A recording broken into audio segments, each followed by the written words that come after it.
Welcome to 360 Tamil. இன்னைக்கு இந்த வீடியோல நம்ம எந்த படத்தோட எக்ஸ்பிளனேஷன் பத்தி பார்க்க போறோம்னா, தெலுங்குல போன வருஷம் வெளியான ஆஃப் ஸ்டோரிஸ் அப்படின்ற படத்தை பத்தி தான் பார்க்க போறோம். இது ஒரு பக்கவான ஹாரர் த்ரில்லர் படம்னு சொல்லலாம். கிராமத்துல நிறைய பேய் கதைகள்லாம் இருக்கும் பாத்தீங்களா, அதை பேஸ் பண்ணி தான் இந்த படம் எடுத்திருக்கிறதா இவங்களே மென்ஷன் பண்ணிருக்காங்க. இந்த படம் கண்டிப்பா உங்க எல்லாருக்குமே பிடிக்கும் நம்புறேன்.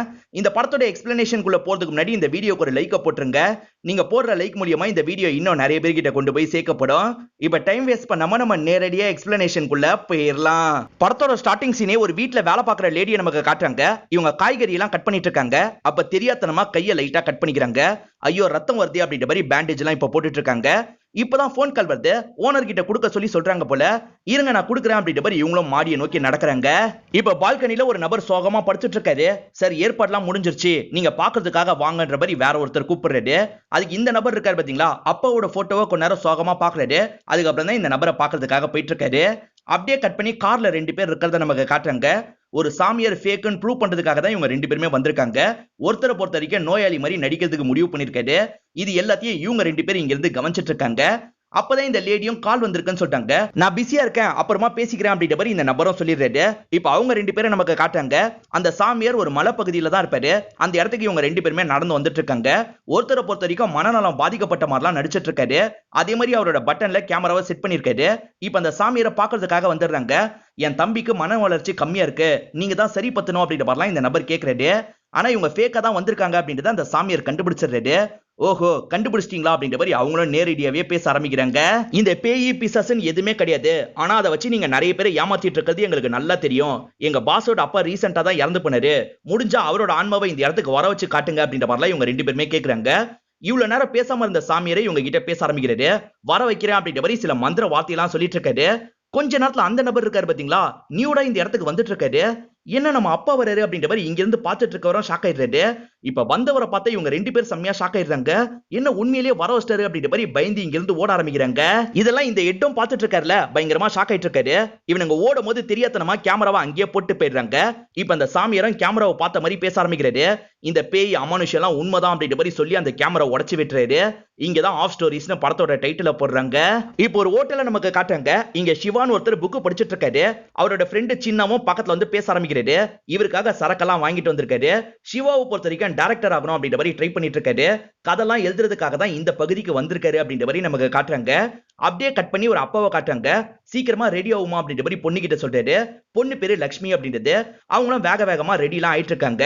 லட்சுமி சின்ன பொண்ணா இருக்கும் போதே அம்மா இறந்து போயிருப்பாங்க. சித்தி மட்டும் தான் இருக்காங்க. அந்த சித்திக்கு லட்சுமி அந்த ஃபங்க்ஷனுக்கு வரல சுத்தமா விருப்பமே கிடையாது.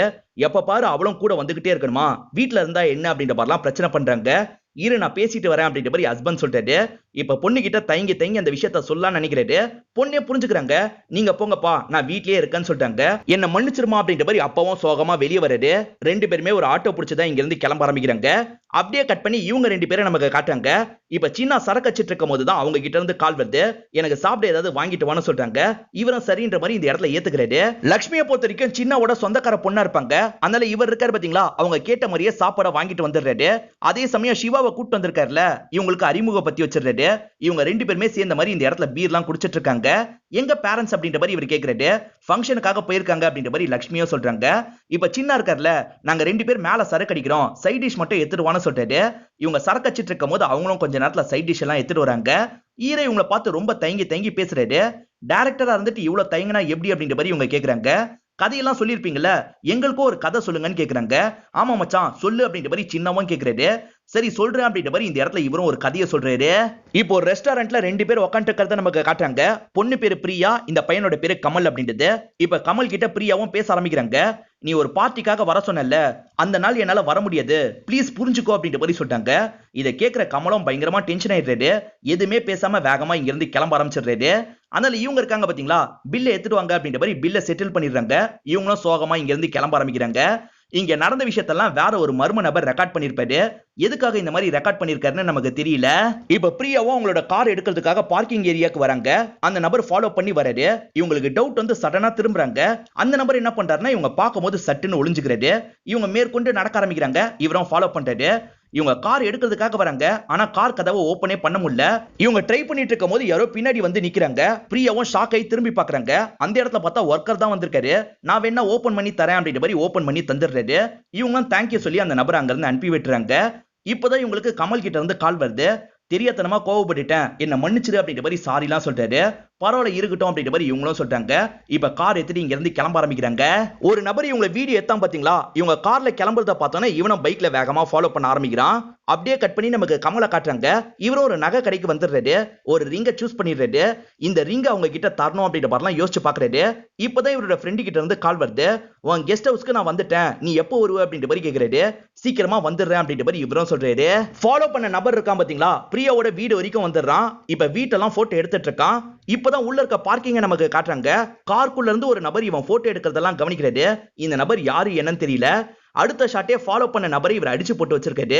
இவன் போட்டோ எல்லாம் எடுத்து வச்சிருக்கான்ல, அதெல்லாம் இவரும் போனை வாங்கி பாக்குறாரு. என் ஒய்ஃபையே ஃபாலோ பண்ணி போட்டோ எல்லாம் எடுத்திருக்கியா அப்படின்ற மாதிரி அடிக்கிறாரு. அப்பதான் பிரியாக்கு கல்யாணம் ஆனதே நமக்கு தெரிய வருது. இப்ப பிரியா வீட்டுல இருக்காங்கல்ல, இப்ப இவரும் வந்து பேச ஆரம்பிக்கிறாரு. கமலை மீட் பண்ண வேணான்னு உன்கிட்ட எத்தனை வாட்டி சொல்றது, திரும்பி மீட் பண்ண ட்ரை பண்ண என்ன பண்ணுவனே தெரியாது அப்படின்ற மாதிரி சொல்றாரு. என்ன பண்ணுவீங்க அப்படின்ற மாதிரி இவங்களும் கேட்டுறாங்க. இப்ப கிளம்பலாம்னு நினைச்சவரு திரும்பி கோவமா இவங்களுக்கு பக்கத்துல வராரு. இப்ப சிகரெட் எடுத்து பத்த வைக்கிறாரு. இவங்களும் பயப்பட ஆரம்பிக்கிறாங்க. அந்த சூடு இருக்கு பாத்தீங்களா, அதெல்லாம் கையில வைக்கிறாரு. இவங்களுக்கு இதெல்லாம் பழகி போயிருக்கும். இவங்க பெருசா ரியாக்டே பண்ணிக்க மாட்டாங்க.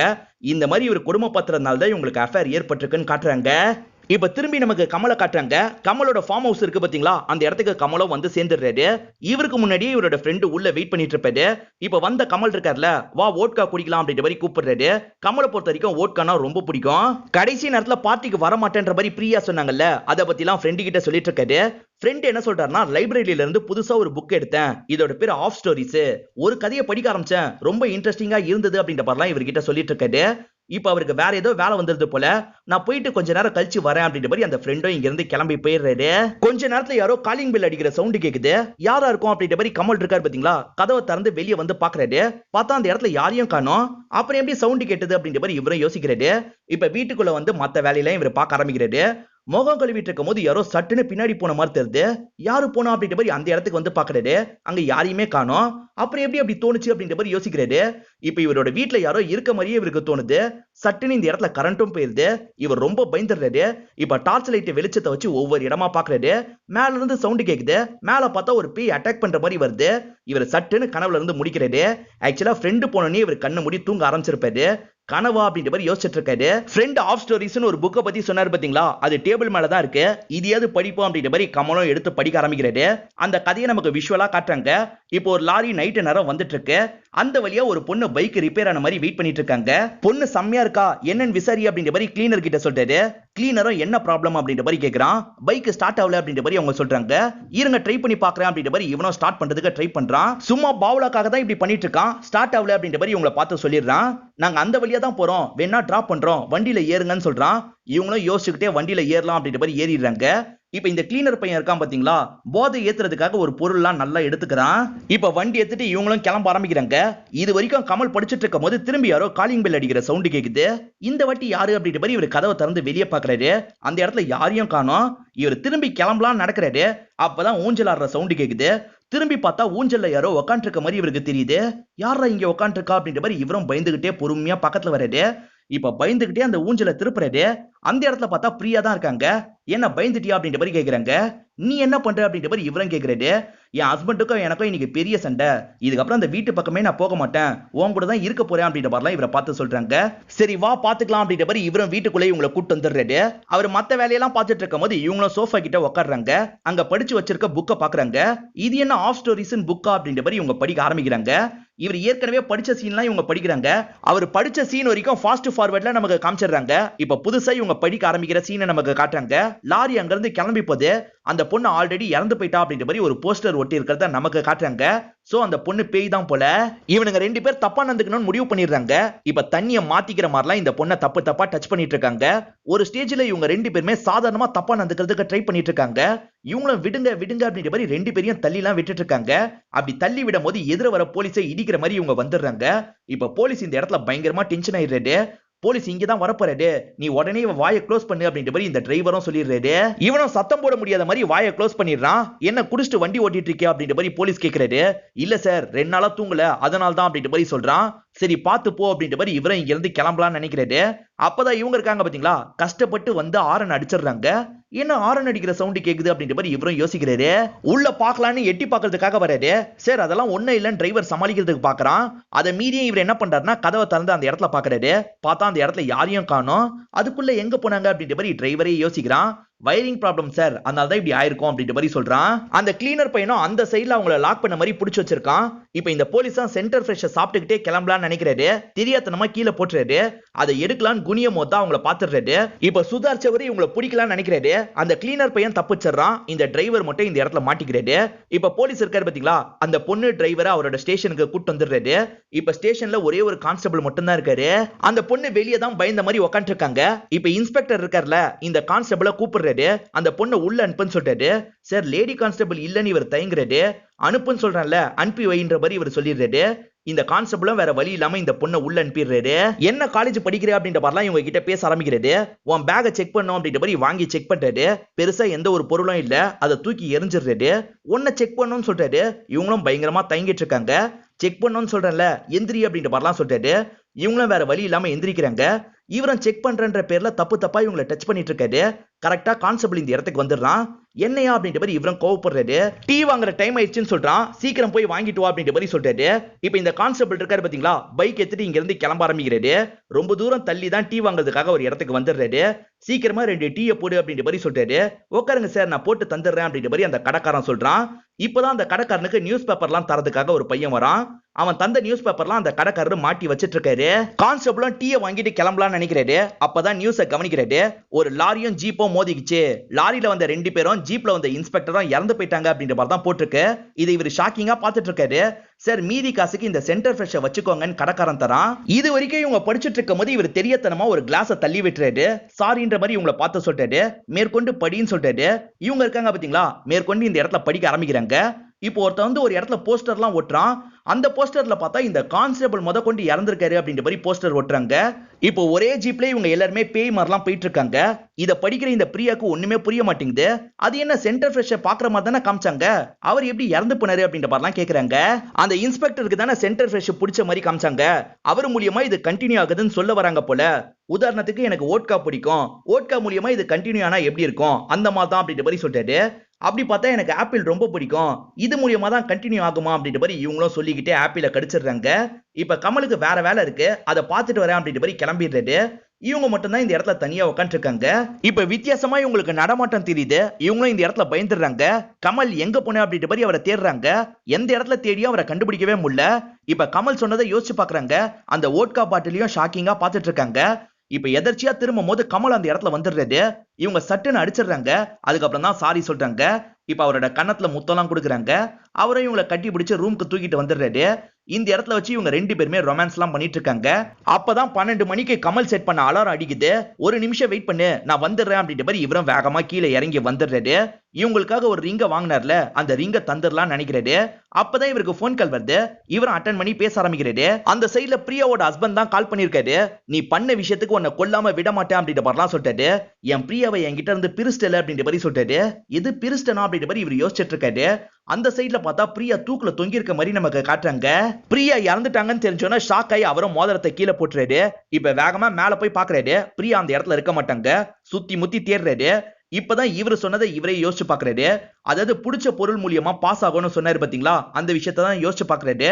அவங்க ஆப்பிள் எடுத்து சாப்பிட்டு பிடிக்கும்ன்ற மாதிரி சொன்னாங்க பாத்தீங்களா, அந்த இடத்துக்கு இவரும் வந்துடுறாரு. இப்ப பொறுமையா அந்த ஆப்பிளை எடுத்து பாக்குறாரு. கடிச்ச மாதிரி அடையாளம் இருக்கு. இத பார்த்து பயங்கரமா ஷாக் ஆயிடுறாரு. இது எல்லாத்தையும் கதை மாதிரி சிவா தான் சொல்லிட்டு இருக்காரு. இத சொல்லிட்டு இருக்கும் போது ஏதோ ஒரு ஆக்சிடென்ட் ஆகிற சவுண்ட் கேக்குது. இவங்க எல்லாருமே பாக்குறதுக்காக போறாங்க. இங்கதான் இன்டர்வல போடுறாங்க. இவங்க 3 பேரும் சேர்ந்த மாதிரி அந்த இடத்துக்கு வந்துடுறாங்க. ஒரு வண்டி தான் மரத்துல இடிச்சு ஆக்சிடென்ட் ஆயிருக்கு. இப்ப செக் பண்ணி பார்த்தா வண்டியில இருக்க 2 பேர் இறந்து போயிருக்கிறது இவங்களுக்கு தெரிய வருது. இப்ப சின்ன இருக்கார்ல, பேக் டோரை ஓபன் பண்ணி பாக்குறாரு. அங்க பார்த்தா கட்டுக்கட்டா காசு இருக்கு. சின்ன என்ன சொல்றாருன்னா, பேசாம இந்த காசை நம்ம எத்துக்கிட்டா என்ன அப்படின்ற மாதிரி கேக்குறாரு. இவங்க 2 பேருமே அதுக்கு ஏத்துக்க மாட்டாங்க. ஏதாவது பிரச்சனை வரப்போகுது, அதெல்லாம் வேணாம் அப்படின்ற மாதிரி நடக்க பாக்குறாங்க. ஆனா சின்ன இருக்கார்ல, இந்த 2 பாடியை மட்டும் பக்காவா டிஸ்போஸ் பண்ணிட்டோம்னா இந்த காசெல்லாம் நமக்கு தான், இந்த மாதிரி ஒரு வாய்ப்பு கிடைக்காது, யோசிச்சு முடிவு பண்ணுங்கன்னு சொல்லிட்டாரு. இப்ப அவங்க 2 பேரோட மனசும் மாறிடுது. சரி இந்த விஷயத்தை சேர்ந்தே பண்ணுவோம் அப்படின்ற மாதிரி பேசிக்கிறாங்க. இப்ப பாடியை டிஸ்போஸ் பண்றதுக்காக ஒரு இடத்துக்கு கொண்டு போயிட்டு இருக்காங்க. சின்ன என்ன சொல்றாருன்னா, சிவா நீ சொன்ன கதை நல்லா இருந்தது, மேற்கொண்டு கதையை சொல்லு அப்படின்ற மாதிரி கேட்கிறாரு. இந்த இடத்துல சிவாவும் மேற்கொண்டு நடந்த விஷயத்த சொல்ல ஆரம்பிக்கிறாரு. பிரியாவோட ஹஸ்பண்டும் உன்னை கொன்றுவேன் அப்படின்ற மாதிரி கமல் கிட்ட சொன்னார்ல, இப்ப கமல் வீட்டுக்கு கன்னோட வந்துடுறாரு. கமல் நீ எங்க இருக்க அப்படின்ற மாதிரிலாம் தேடிட்டு இருக்காரு. இப்ப அமானுஷமா சவுண்ட்லாம் கேக்குது. அதே மாதிரி கமல் பேயா மாதிரி இருக்க மாதிரி நமக்கு காட்டுறாங்க. இவரும் பயத்துல ஒரு வோட்கா பாட்டில வச்சு அடிக்கலான்னு வராரு. இப்ப வோட்கா பாட்டில் மூலியமா இவரும் சாக போறாருன்னு காட்டுறாங்க. கொஞ்ச நேரம் கழிச்சு தான் கமலோட ஃப்ரெண்ட் இருக்காரு பாத்தீங்களா, கமலை பாக்குறதுக்காக வீட்டுக்கு வராரு. கமலை கூப்பிட்டு பாக்குறாரு. கமலை கண்டுபிடிக்கவே முடியல. அதே சமயம் பிரியாவோட ஹஸ்பண்டுக்கும் என்ன ஆச்சுன்னு தெரியல. இவரும் இங்க இருந்து கிளம்ப ஆரம்பிச்சிடுறாரு. இது வரைக்கும் தான் சிவா சொல்லிட்டு இருக்காரு. இப்ப சின்னாவும் வண்டியை நிறுத்திடுறாரு. இந்த பெட்ரோல் பங்க்ல போய் பெட்ரோல் வாங்கிட்டு வான்னு சொல்றாரு. சரின்ற மாதிரி சிவாவும் வாங்குறதுக்காக கிளம்ப ஆரம்பிக்கிறாரு. கேன்ல எல்லாம் பெட்ரோல் தர மாட்டேன் அப்படின்ற மாதிரி அங்க இருக்கவர் சொல்லிட்டாரு. இதனால சின்னாக்கு கால் பண்ணி விஷயத்த சொல்லிட்டாரு. எக்ஸ்ட்ரா காசு தரேன்னு சொல்லு, கண்டிப்பா தருவான் அப்படின்ற மாதிரி இவரும் சொல்லிட்டாரு. அதே மாதிரி சிவா அந்த இடத்துல ட்ரை பண்றாரு. அந்த நபரும் காசை வாங்கிட்டு பெட்ரோல்லாம் நிரப்பி தந்துடுறாரு. இப்ப சின்ன இருக்கார்ல, எதுக்காக நம்ம 3 பங்கா பிரிக்கணும், 2 பங்கா பிரிச்சுக்கலாம், அந்த சிவா கதையை முடிச்சிட்டா என்னன்னு கேக்குறாரு. இப்ப கோவப்பட்ட லட்சுமியும் கண்ணத்திலேயே பலார்னு ஒரு அறை விடுறாங்க. அதனால இவரும் அமைதியா இருறாரு. இவங்க பேசிட்டு இருக்கும் போதே சிவா வந்துடுறாரு. கிளம்பலாம் அப்படின்ற மாதிரி சொல்றாரு. சின்னாவும் ஆள் நடமாட்டம் இல்லாத பகுதிக்கு வந்துடுறாரு. இப்ப வண்டியில 2 பாடி இருக்குல்ல, இவங்க 3 பேருமே சேர்ந்த மாதிரி அந்த பாடி 2த்தையும் வெளியே கொண்டு வந்துடுறாங்க. அதே சமயம் கொஞ்சம் தள்ளி இருக்கிற ஒரு இடத்துக்கு வந்துடுறாங்க. சின்ன என்ன சொல்றாருன்னா, யாராவது வராங்களா நீ போய் பாத்துக்கோன்னு சொல்றாரு. சிவாவும் சரின்னு கிளம்பிடுறாரு. இப்ப சின்ன இருக்காருல, பெட்ரோல்லாம் மேல ஊத்திடுறாரு. இப்ப கொளுத்தணும்னு நினைக்கிறாரு. அதுக்குள்ள இவங்க இருக்காங்க பாத்தீங்களா, பின்னாடி இருந்து கத்தியால குத்தி சின்னாவோட கதையை முடிச்சிடுறாங்க. இப்ப சின்னாவோட பாடியோட சேர்த்து 3 பாடியும் எரிச்சு விட்டுறாங்க. லக்ஷ்மி பணத்துக்காக ஏதோ ஒரு பிளான் போடுறாங்க அப்படின்ற மாதிரி நமக்கு காட்டுறாங்க. இப்ப வேலையை முடிச்சவங்க இந்த இடத்துக்கு வந்து கிளம்பலாம் அப்படின்ற மாதிரி சொல்றாங்க. சின்ன வரலையா அப்படின்ற மாதிரி இவர் கேட்கிறாரு. சின்ன வேற ஏதோ ஒரு வேலை பண்ணோம்னு சொன்னா நம்மள மட்டும் கிளம்ப சொல்லிட்டான்னு சொல்றாங்க. இவரும் சரின்ற மாதிரி வண்டி எடுத்துட்டு கிளம்ப ஆரம்பிக்கிறாரு. திரும்பி பெட்ரோல் போடணும் அப்படின்னு சிவா சொல்லிட்டாரு. ஏற்கனவே போன கடைக்கு போக வேணாம், வேற ஒரு இடத்த சொல்றேன், அந்த இடத்துக்கு போன்ற மாதிரி இவங்க வழி சொல்லிட்டு வராங்க. அந்த வழியில இவர் வந்துட்டு இருக்காரு. பார்த்தா ஒரு இடத்துல இந்த வண்டி ரிப்பேர் ஆயிருது. நீ வண்டிக்குள்ளேயே இரு, நான் சரி பண்ண ட்ரை பண்றேன் அப்படின்ற மாதிரி சிவாவும் ட்ரை பண்ண ஆரம்பிக்கிறாரு. இப்ப சிவாக்கு வித்தியாசமான சவுண்ட் கேக்குது. ரொம்ப பயப்படுறாரு. இப்ப வேகமா ரிப்பேர்லாம் பண்ணி முடிச்சிடுறாரு. வண்டிக்குள்ள பார்த்தா அவங்க காணாம போயிருக்காங்க. அதுக்குள்ள இவ எங்க போனா அப்படின்ற மாதிரி இவரும் யோசிக்கிறாரு. சரி தேடி பார்க்கலாம் அப்படின்ற மாதிரி ஒவ்வொரு பகுதியா இவங்களை தேடி பாக்குறாரு. அப்பதான் ஒரு இடத்துல இவங்க விழுந்து கிடக்கிறது தெரியுது. என்னாச்சு அப்படின்ற மாதிரி பக்கத்துல வந்து பாக்குறாரு. சட்டுன்னு இவரோட கண்ணுல ஒரு ஸ்ப்ரேவை அடிச்சு விட்டுறாங்க. அந்த வண்டியில ஒரு பெரிய கன் இருந்திருக்கும். அந்த கன்னை வச்சு இவரை ஷூட் பண்ணலாம் அப்படின்ற மாதிரி லாக் பண்ண மாதிரி வச்சிருக்காங்க. அப்பன்னு பார்த்து லட்சுமிக்கு கால் வருது. பேசுறது யாருன்னு பாத்தீங்கன்னா அந்த சைட்ல இருந்து சிவா தான் பேசுறாரு. நான் இன்னும் பெட்ரோல் பங்க்ல தான் வெயிட் பண்ணிட்டு இருக்கேன். என்னை ஏமாத்திட்டு நீங்க 2 பேர் மட்டும் காசை எடுத்துட்டு போலாம் தானே கணக்கு பண்றீங்க. அது நடக்காது. நீங்க வரலன்னு வச்சுக்கோங்க, போலீஸ் கிட்ட சொல்லிடுவேன் அப்படின்ற மாதிரிலாம் மிரட்டுறாரு. இது எப்படி பாசிபிள் அப்படின்ற மாதிரி இவங்களும் பயங்கரமா இந்த இடத்துல ஷாக் ஆகுறாங்க. இப்ப கீழே சிவாவை தேடினா சிவா மாயமா மறைஞ்சு போயிருக்காரு. இவங்களுக்கு ஒண்ணுமே புரியல. இப்ப திரும்பி அந்த இடத்துக்கு போலாமான்ற மாதிரி யோசிக்கிறாங்க. என்ன திரும்பி வரல அப்படின்ற மாதிரி சிவாவும் இந்த இடத்துல வெயிட் பண்ணிட்டு இருக்காரு. சரி ஏதாவது வண்டியை பிடிச்சு நம்மளாவது போனோம்னு நினைக்கிறாரு. இப்போ ஒரு வண்டி அந்த வழியா வருது. இவரும் லிப்ட் கேட்ட மாதிரி வேகமா வண்டியில ஏறிடுறாரு. வண்டியில இருக்கவங்கள கூட கவனிக்காம போனை தான் பார்த்துட்டு இருக்காரு. இப்ப அவங்களும் எங்க போனோம்னு கேக்குறாங்க. நேரா போயிட்டு இருங்க, நானே சொல்றேன்னு சொல்றாரு. பார்த்தா அந்த வண்டியை ஓட்டுறதே இறந்து போனவங்க. இவரும் ஷாக் ஆயிடுறாரு. இப்ப லட்சுமியும் பாடி எரிச்சாங்கல்ல, அந்த இடத்துக்கே திரும்பி வந்துடுறாங்க. வண்டி இந்த இடத்துல வந்து ரிப்பேர் ஆயிருது. சரி பண்றதுக்கு ட்ரை எல்லாம் பண்ணிட்டு இருக்காங்க. அந்த வழியா கரெக்டா இறந்து போன 2 பேர் வராங்க. ஏதாவது ஹெல்ப் வேணுமான்னு கேக்குறாங்க. இவங்களும் வேணான்னு சொல்லி அனுப்பிடுறாங்க. எப்படா இறந்து போனவங்க வந்தாங்க அப்படின்னு யோசிக்கிறாங்க. இவங்க தானே பாடி எரிச்சாங்க. வேகமா இவங்களும் அந்த இடத்துக்கு வந்து பாக்குறாங்க. பார்த்தா பாடி எரிச்ச மாதிரி எந்த ஒரு தடையுமோ இல்லாம இருக்கு. இது எப்படா பாசிபிள் அப்படின்ற மாதிரி இவங்களும் யோசிக்கிறாங்க. ஆக்சுவலா இவங்க ஒரு நபரோட பர்ஸை தூக்கி எரிஞ்சிருப்பாங்க. அந்த இடத்துக்கு வந்து செக் பண்ணலாம் அப்படின்னு செக் பண்ணி பாக்குறாங்க. அந்த பர்ஸ் மட்டும் இருக்கு. இப்ப திரும்பி அதே வண்டி வந்து இவங்களை ஆக்சிடென்ட் பண்ணி சாவடிச்சிருது. இது எல்லாத்தையும் சம்பூர்ணேஷ் பாபு இருக்காரு பாத்தீங்களா, ஸ்டோரி மாதிரி ரெடி பண்ணி வச்சிட்டு இருக்காரு. இதை நம்ம டைரக்ட் பண்ணோம் அப்படின்ற மாதிரிலாம் யோசிக்கிறாரு. இந்த கதைக்கு பேரா ஆஃப் ஸ்டோரிஸ் அப்படின்ற மாதிரி பேர் கொடுத்துறாரு. சம்பூர்ணேஷம் ஒரு ப்ரொடியூசரை பாக்குறதுக்காக வந்துடுறாரு. அவர் இருக்காரு பாத்தீங்களா, இவர்கிட்ட இருந்து ஸ்டோரியை வாங்கி படிச்சுலாம் முடிச்சிடுறாரு. இப்ப சிகரெட் பிடிச்சி என்ன பண்ணலாம் அப்படின்ற மாதிரிலாம் யோசிக்கிறாரு. உனக்கு காமெடி பக்காவா செட் ஆகும், ஆனா சீரியஸான படம் உனக்கு எப்படி செட் ஆகும்னு எனக்கு தெரியல, எனக்கு யோசிக்க டைம் வேணும், வெயிட் பண்ணு அப்படின்ற மாதிரி ரெஸ்ட் ரூம் இருக்கிற இடத்துக்கு வந்துடுறாரு. ஒரு 5 நிமிஷம் கழிச்சு ப்ரொடியூசரும் கதவை திறந்து வெளியே வராரு. ஏதோ கதை சொல்லணும்னு சொன்னீங்க, என்ன கதை அப்படின்ற மாதிரி பேசுறாரு. என்னடா இவரு ஃபர்ஸ்ட்ல இருந்து பேசுற மாதிரி பேசுறாரு அப்படின்ற மாதிரி சம்பூர்ணேஷம் செம்மையா ஷாக் ஆயிடுறாரு. இப்ப வேகமா ரெஸ்ட் ரூம் கதவை திறந்து செக் பண்றாரு. அங்க யாருமே இருக்க மாதிரி தெரியல. மொத வாட்டி வரும்போது சிகரெட்டை பிடிச்சி அணைச்சாரு பாத்தீங்களா, அது இவருக்கு ஞாபகம் வருது. அந்த இடத்துல வந்து செக் பண்ணி பாக்குறாரு, சிகரெட் அணைச்ச மாதிரி தடம் இருக்கு. இத பார்த்து பயங்கரமா ஷாக் ஆயிடுறாரு. ப்ரொடியூசர் என்னாச்சுன்னு கேக்குறாரு. ஆனா சம்பூர்ணேஷ் பயந்த மாதிரி இங்க இருந்து ஓடுறாரு. இது எல்லாம் ஒரு தியேட்டர்ல படம் மாதிரி ஓடிட்டு இருக்கு. இப்ப படம் முடிஞ்சிருது. இருந்தாலும் ஒரு பையன் உட்காந்துட்டே இருக்கான். அந்த இடத்துக்கு வந்த அண்ணன் இருக்காருல, என்னப்பா படம் முடிஞ்சும் கிளம்பாம இருக்க, கிளம்பு அப்படின்ற மாதிரிலாம் சொல்லிட்டாரு. இவன் எந்திரிக்கும் போது தான் பீடி கட்டி இவன் வச்சிருக்கிறது இவருக்கு தெரிய வருது. நீ இன்னாரோட பையன் தானே, இந்த வயசுலயே பீடி எல்லாம் பிடிக்கிறியா, உன்னோட அப்பா கிட்ட சொல்றேன், முதல்ல கிளம்புடா அப்படின்ற மாதிரிலாம் சொல்லிட்டாரு. அந்த பையன் இருக்கான் பாத்தீங்களா, லைட்டா முறைச்சுக்கிட்டே கிளம்புறான். கொஞ்ச நேரத்துல இந்த செக்யூரிட்டி இருக்காரு பாத்தீங்களா, தியேட்டரோட லைட் எல்லாத்தையும் ஆஃப் பண்ணிட்டு சைக்கிள் எடுத்துட்டு கிளம்ப ஆரம்பிக்கிறாரு. இவர் வந்துட்டு இருக்கும் போது வித்தியாசமாலாம் சவுண்ட் கேக்குது. அந்த இடத்துல ஒரு பாடி எரிஞ்சிட்டு இருக்க மாதிரியே நமக்கு காட்டுறாங்க. இவர் அந்த பாடியை பார்த்துட்டு இருக்கும் போது பின்னாடி இருந்து யாரோ முதுகுலயே கைய வைக்கிறாங்க. இவர் ஷாக் ஆகி திரும்புறாரு. பார்த்தா அந்த இடத்துல வெட்டியான் தான் இருக்காரு. என்ன அப்படி பார்த்துட்டு இருக்க, முருகன் பையன் இருக்கான்ல, அவன் தான் ஆக்சிடென்ட்ல காலையில இறந்து போயிட்டான் அப்படின்ற மாதிரி சொல்லிட்டு, அந்த முருகனோட பையனை தான் இவர் தியேட்டர்ல வச்சு பார்த்திருப்பாரு. எது இறந்து போயிட்டானா அப்படின்ற மாதிரி ஷாக் ஆன மாதிரி இவர் வண்டி எடுத்துட்டு வேகமா இங்க இருந்து கிளம்புறாரு. இப்ப முருகனை பார்த்து இந்த விஷயத்த சொல்லணும் அப்படின்ற மாதிரி அவரோட வீட்டுக்கு வந்து கதவை தட்டுறாரு. முருகன் தூக்க கலக்கத்துல தான் கதவை திறக்கிறாரு. என்ன விஷயம் அப்படின்ற மாதிரிலாம் கேக்குறாரு. உன்னோட பையனை நான் தியேட்டர்ல வச்சு பார்த்தேன்ப்பா, ஆனா வெட்டியான கேட்டா காலையிலேயே அவன் இறந்து போயிட்டான்னு சொல்றாரு, எனக்கு ஒண்ணுமே புரியல அப்படின்ற மாதிரிலாம் சொல்லிட்டு இருக்காரு. எது என் பையன் இறந்து போயிட்டானா, அந்த வெட்டியான் தான் 2 வாரத்துக்கு முன்னாடி இறந்து போனா அப்படின்ற மாதிரி இவரு சொல்றாரு. இது வெட்டியான் இறந்து போயிட்டானா அப்படின்ற மாதிரி இவரு ஷாக் ஆயிட்டு இருக்காரு. இப்ப அந்த நபர் இருக்காருல, கதவை சாத்திட்டு படுக்கிறதுக்கு போயிடுறாரு. இப்ப இவரும் லைட்டா திரும்பி பாக்குறாரு. அந்த இடத்துல வெட்டியான் இருக்காரு பாத்தீங்களா, சைக்கிள்ல வந்து நிக்கிறாரு. இப்ப இவரை பார்த்து சிரிச்சுக்கிட்டே பீடி எடுத்து பிடிக்க ஆரம்பிக்கிறாரு. இந்த எல்லா விஷயத்தையும் ஒரு பையன் டேப்ல பார்த்துட்டு இருக்க மாதிரி நமக்கு காட்டுறாங்க. ஒரு லேடி சமையல் வேலையை பார்க்கும்போது கையை கட் பண்ணிக்கிட்டாங்கல்ல, அவங்க கையில இருந்து வந்த ரத்தம் தெரியாதனமா அந்த பையன் மேல விழுந்துருது. அப்பதான் அந்த லேடிக்கு போன் கால் வந்திருக்கும். அவங்களும் அட்டென்ட் பண்றதுக்காக போறாங்க. அந்த பையனும் முகத்துல இருக்க அந்த ரத்த கரையெல்லாம் தொடச்சிட்டு இருக்கான். இந்த லேடியும் போன்ல பேசுறாங்க. இருங்க சார் கிட்ட குடுக்கறேன்ற மாதிரி மாடி ஏறி போறாங்க. இந்த பையன் இருக்கான் பாத்தீங்களா, டேப்ல மேற்கொண்டு என்ன நடக்குது அப்படின்ற மாதிரி பார்க்க ஆரம்பிக்கிறான். இப்ப லட்சுமியோட அப்பாவும் சித்தியும் சேர்ந்த மாதிரி ஆட்டோல வந்துட்டு இருக்கிறத காட்டுறாங்க. மேற்கொண்டு என்ன நடக்க போகுதுன்னு தெரியல. ஆனா இது இதோட நிக்காது, தொடர்ச்சியா கண்டினியூ ஆகிட்டே இருக்கும் அப்படின்ற மாதிரி காமிச்சு நமக்கு படத்தை முடிச்சிடுறாங்க. இந்த படத்தோட கதையை முழுசா கம்ப்ளீட் பண்ணிருக்க மாட்டாங்க. அதனால தான் இந்த படத்தோட பேரே ஆஃப் ஸ்டோரிஸ் அப்படின்ற மாதிரி வச்சிருக்காங்க. இந்த படம் உங்க எல்லாருக்குமே பிடிச்சிருக்கும் நம்புறேன். இந்த வீடியோ உங்களுக்கு பிடிச்சிருந்ததுன்னா லைக் பண்ணுங்க, கமெண்ட் பண்ணுங்க, மறக்காம 360 தமிழ் சேனலை சப்ஸ்கிரைப் பண்ணுங்க. தொடர்ச்சியா இந்த மாதிரி வீடியோக்கள் வந்துகிட்டே தான் இருக்கும்.